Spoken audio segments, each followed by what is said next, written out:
Yo, what is up? Quick update. Twitch Prime is out. All you need to do is go to your Twitch Prime loot, get to your crown here, click on the drop down, learn more. Once you click that, it'll take you to this page where you can claim your prize. All you need to do is link your Amazon Prime to your Twitch Prime, link your Twitch Prime to your World of Tanks account. Once you've linked to that, you can claim it. And you're done. Okay, there you go. You need to link it and then you're good to go. Once you're done, and there you go, it would have been successfully claimed. And once it is claimed, it should be here in your garage. If it's not here, you need to restart your game and it should be there. But anyway, here we go. This is the care package hotel, and here are the prizes. You get a commander, you get a decal with a dog tag. What rental do you get? A T-34 rental. So that is probably like a rental for 2 weeks, 14 days. Yep, that's right. You get a medal. You get 5 consumables. You get 1 day of premium time. There you go. This commander is quite cool. Let's have a look at him.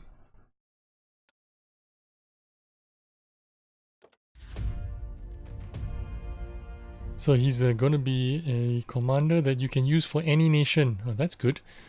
His name is Duke the Hunter. So he's from the Steel Hunter prize, I guess. It's a universal commander, so that's the good thing.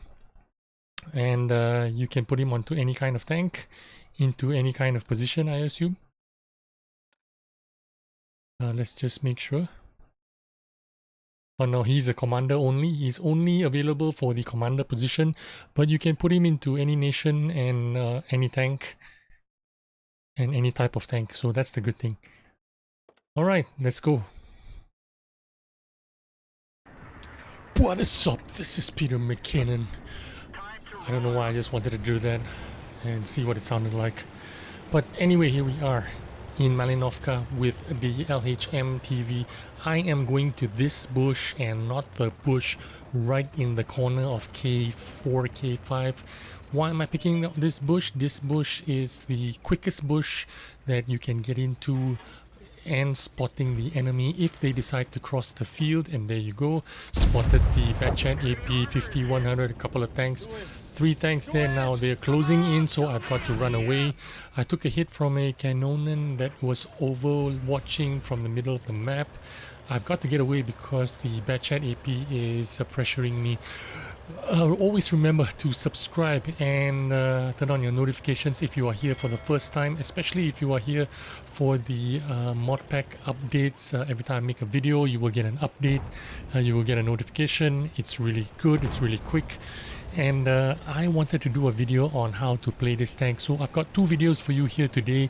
One is a kind of a passive gameplay like what you're seeing right now, and the other is going to be an kind of an active combat gameplay. So I wanted to show you what this tank is capable of. Now obviously this is not the favorite tank of most players. A lot of players don't really like this tank very much. In fact, they don't really like the British line very much, and I don't blame them. The tier 7 setter is a total dud. If you are thinking of going up the British light tank line, just forget about the setter, just free XP it. It's not even worth playing. That tank is basically put there as a placeholder.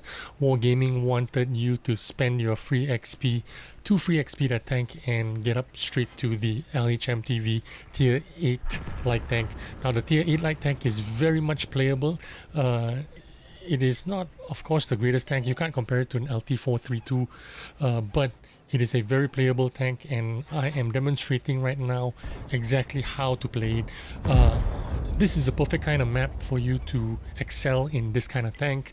Of course, this map is favoring the north side most of the time, the north spawn, where you can get into the bushes in right in front of you, somewhere in the Juliet 3 position.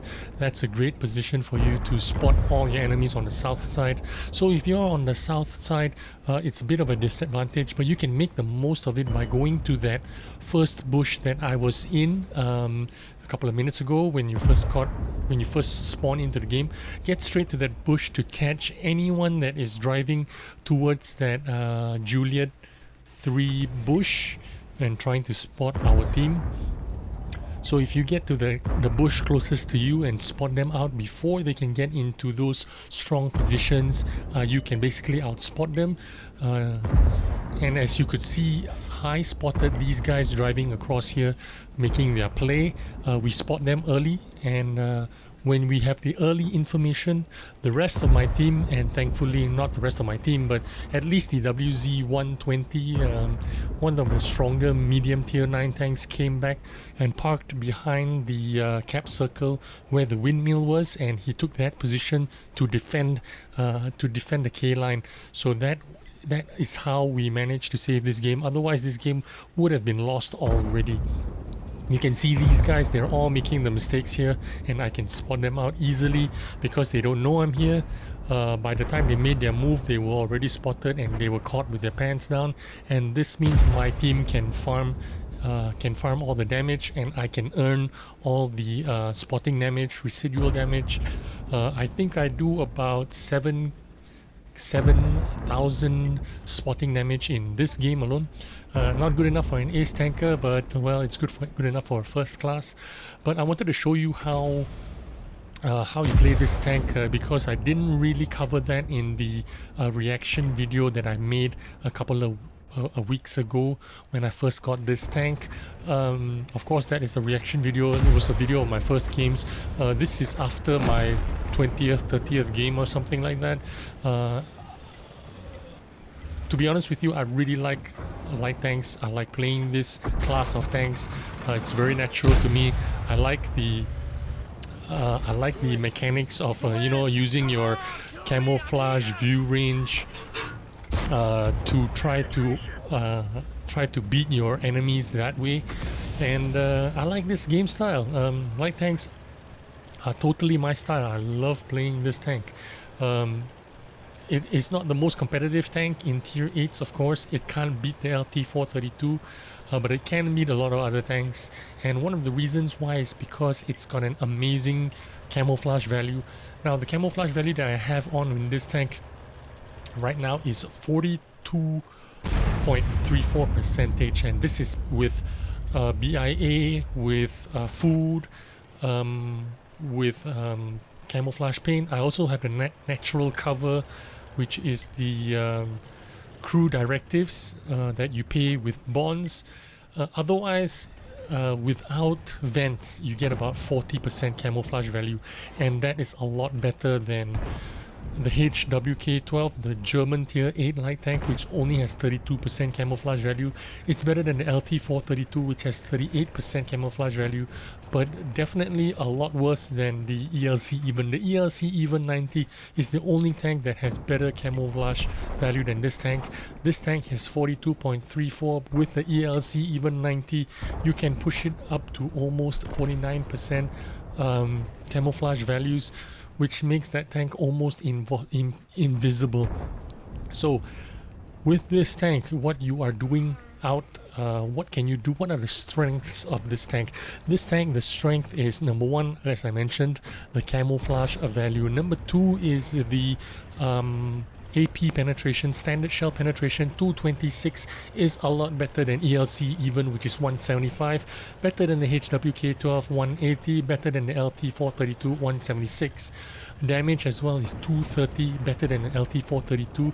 The only setback here is the reload time, which is around 10 seconds, 9.79 seconds.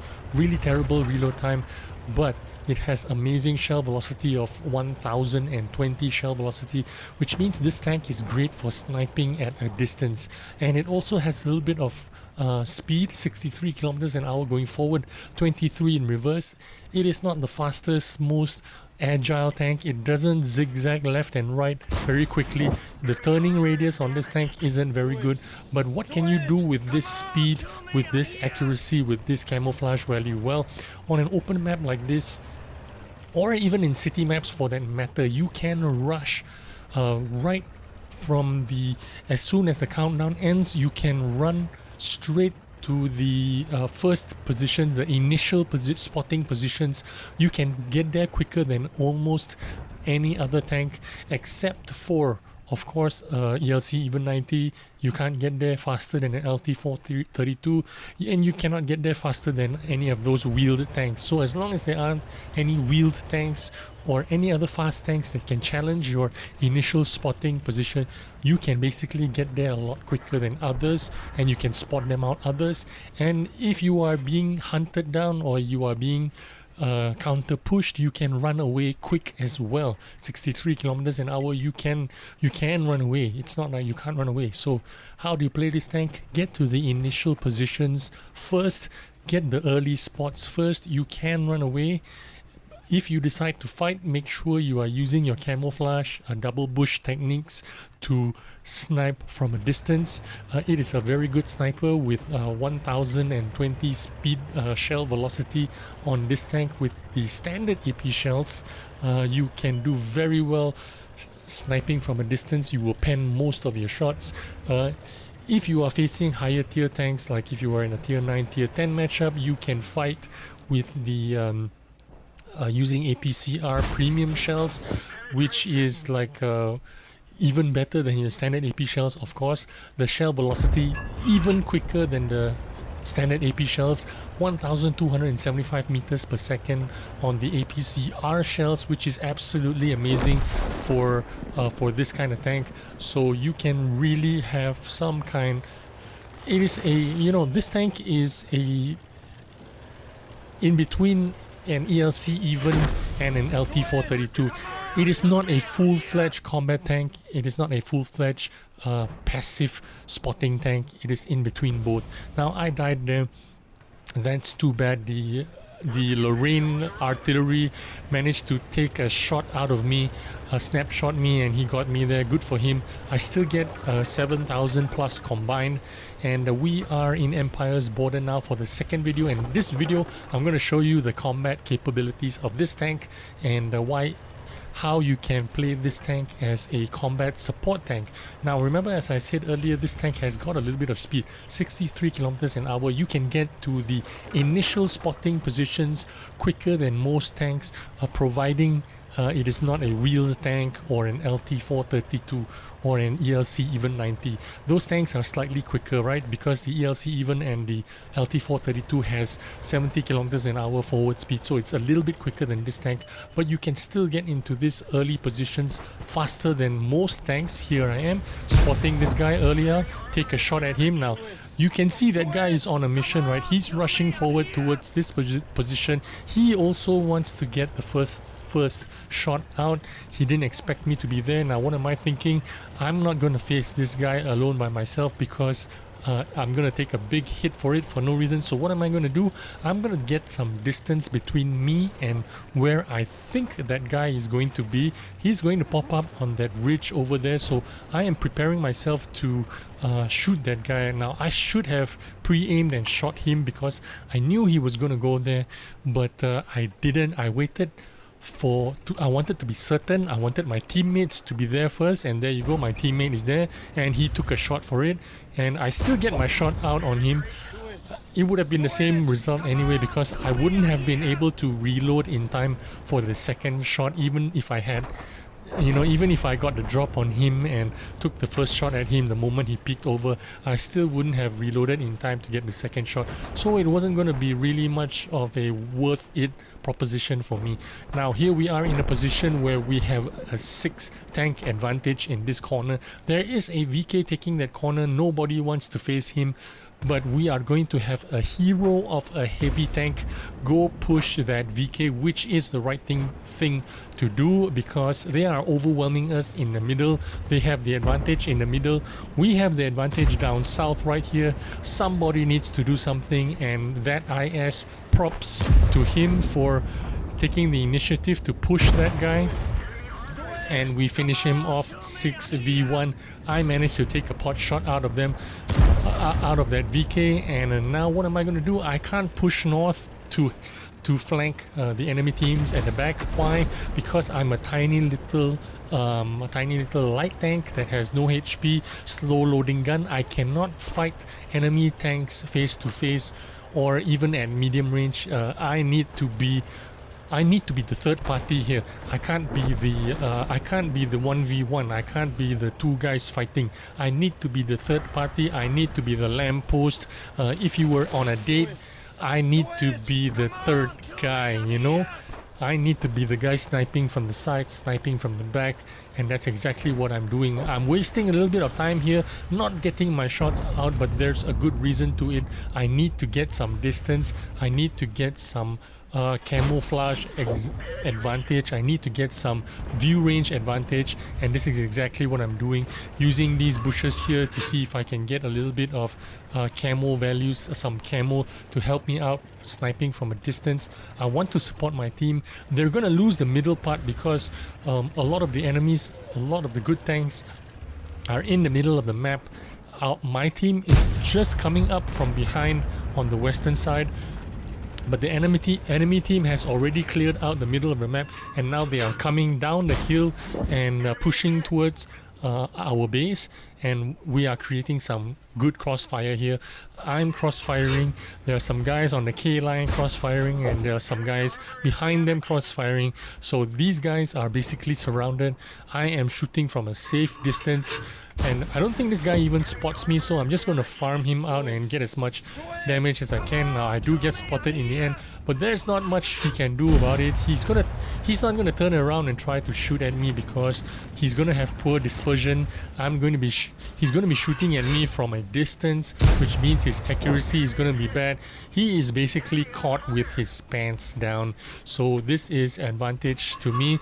Now the score looks like this is an even game, but this is anything but an even game. We are totally bullying them. We have the advantage on everything. We have the advantage on every play imaginable. This game is over. They are dying a slow death, and I am just farming out as much damage as I can. Now if I wasn't here in this position, what's gonna happen is they could rush down and kill the remaining guys down south and completely overwhelm them. But because I am providing some kind of crossfire, support fire, it is very difficult for them to overwhelm any of the sides. It's difficult for them to push up the hill. It's difficult for them to come down the hill.